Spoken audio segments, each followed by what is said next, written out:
Establishing shot, change of plans. Going from there to there was going to be too extraordinarily difficult. So made the command decision, even though that's an exterior wall. Still going to put the supply lines there. The tub is only going to come to here, so that'll still give 6 inches of working room, lots of insulation, and we're going to do a good job, so it's never going to leak. So not a big deal. And then when you're in the tub, your toes will be pointing towards the window, which is always nice. Once we put a nice picture in the window. So this is all dry fit, and it should work. The real mission critical nuts on hit is for the tub drain, obviously. So since I'm going to have to do this eventually anyway, I'm going to clean out all this concrete, more of it under here, take it down to the original concrete for what this was originally, back patio.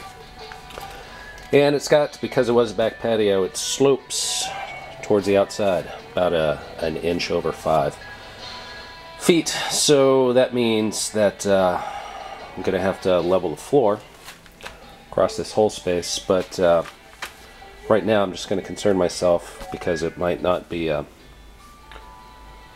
consistent slope. I'm going to concern myself with just leveling this part. I'm going to basically make a sled.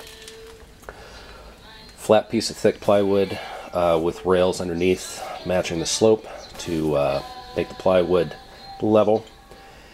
And then the tub is going to go on that sled. And I don't think I really even have to tie the tub in, the sled, into anything else.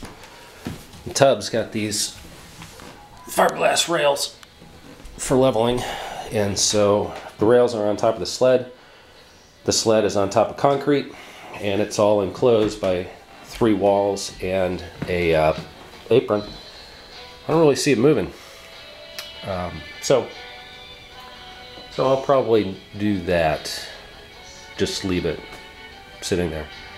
I know it should be fine and stable. I might tie it in, figure out a way to tie it into the framing. In any case, job 1, clean out the space, get the slope. Job 2, make the sled.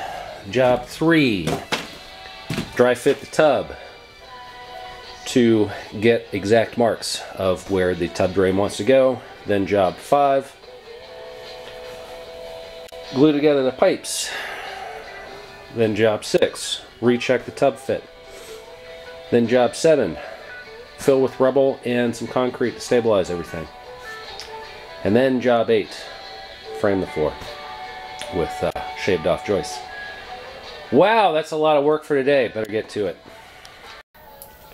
Okay, a little bit more progress. Got some sawed off sort of joists. Because remember, here's the problem.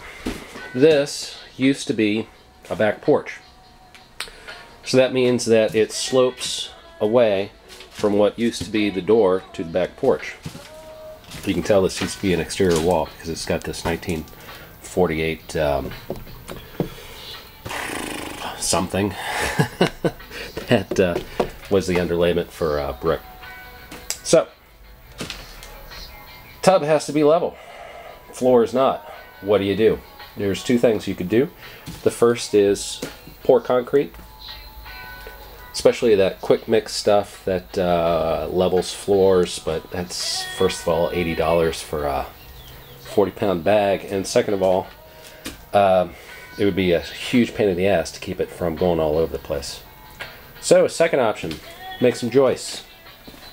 I got them spaced less than 12 inches so that they'll be nice and strong. Most of it is on concrete anyway, so it doesn't have to, it's not really bearing load. These are basically big shims, big ass shims. The tricky part was measuring and cutting, because the slope is not consistent along the grade, or the grade is not consistent along the whatever. It goes this way differently as you come down. That's the way to explain it. So that meant that each one had to be individually measured by moi. So you lay it on, you try to get the wood as flat as possible, although it's also extra degree of difficulty. The pour is also crowned, so you got a little bit of a hump running through here, so it's more space on that end and that end. So a straight cut isn't going to make it perfectly flush with the concrete. So split the difference, try to get most of it flush. This is where most of the tub water is going to be anyway, and most of the time the person will be standing right here. So that means that this part can get away with a bit of shimming. So you cut it, you lay down a 2x6, and then you put a 6-foot level on it. I put the end of the level underneath this subfloor as a nice frame of reference, hoping that this was level, which thankfully it was. But you just put on your 6-foot level next to the wood, scribe a line, magic marker, and then you cut it with a table saw, trying to get it nuts on, and fairly successful.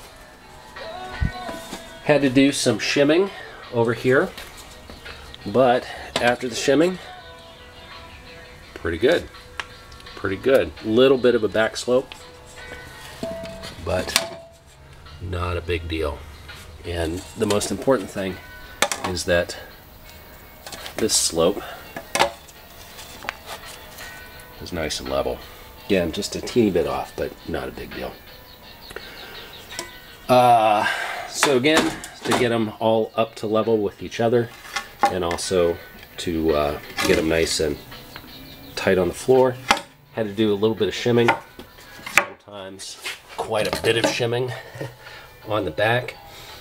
So you just played around with it. I like plastic shims because they don't compress like wooden shims, or especially don't come apart like wooden shims.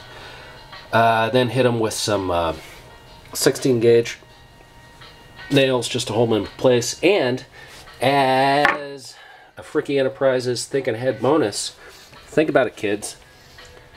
These floor joists, these floor shims, are going to be moved around quite a bit, especially once I nail on the plywood. Remember, this is a sled for the tub, so it's going to be a lot of test fitting. The tub's going to be going on and off. The plywood sled is going to be pulled up and laid down and pulled up and laid down. So don't rely on just the little nails or staples or whatever. Instead, have a backup, like NASA. Backup. That's what the duct tape is for. Keeps it in place. Otherwise, you'd be a very sad camper if in the process of taking the sled up and down and up and down and up and down, some of the shims fell off. There'd be no way to get back underneath there to re-shim it properly. So, once again, kiddos, work like Fricke Enterprises. Always have a backup plan. Because you know all this is for the kids. So, just couldn't resist the shot in progress. And onto the plywood, and then the test footage tub.